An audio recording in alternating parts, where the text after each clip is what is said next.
Let's just get this over with. Hi people, and hello my chili con carne crew. It's Chili, the man who produces Design From My Eyes, doing a 5-minute review on Motley Crue's album, or rather the EP, called Cancelled. It's gotta be like ripping a band-aid off. You just gotta do it quick and fast. Tell me you're an edgelord boomer without telling me that you're an edgelord boomer.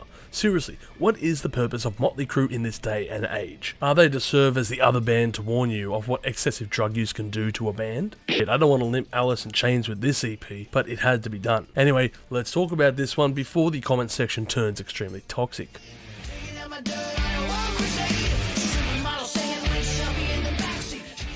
Oh, look at that, another song about cancel culture. It's not like we haven't heard that being done before, or even in this year.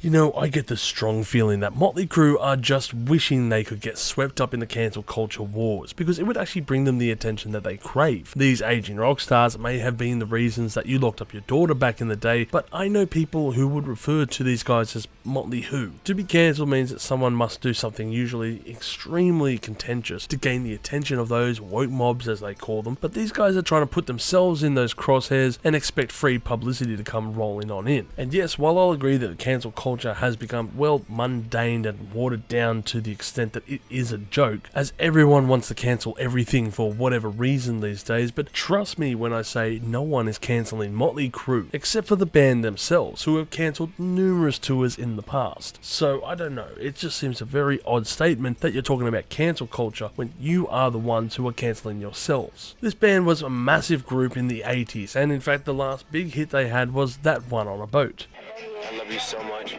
Now let's talk about the Dogs of War. Oh yeah, now that's a song that earns the title Dogs of War. So just what the hell is this one?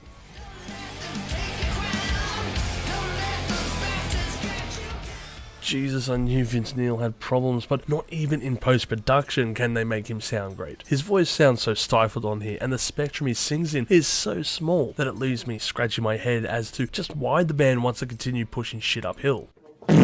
Okay, the last song. You gotta fight for your right to fight.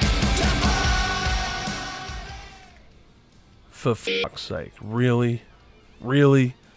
We got it. You guys partied back in the 80s. In fact, you partied so hard that it's legendary. And for that, I salute you. But it's 2024, my dudes, and you are not partying anymore. Just look at Vince. Not so long ago, he'd sooner eat the Bolivian marching powder than snort it. I wonder how he lost all that weight recently, though. You're in your 60s, guys.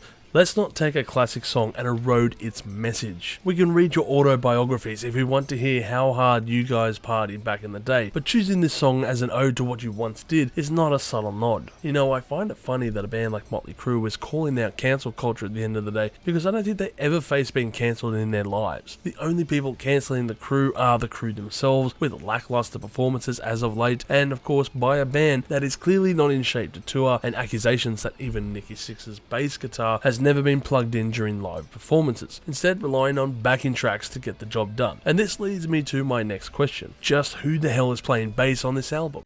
Who's that Pokemon? It's Sid Vicious! We were fucking nasty little bastards. If I had to guess why nobody cares about this record, it's perhaps because nobody cares about this record. John 5 is of course now with the band, however his talents are largely wasted as per the norm when it comes to John 5. You know, he had his time back with Marilyn Manson, his talents were wasted there. Rob Zombie was alright, but if you listen to his solo stuff, he's an incredibly adept guitarist, and it's just a shame to hear him doing absolutely nothing on this record. And as for the Motley Crue fans out there who are still tuning in, is this really an EP that you can be proud of?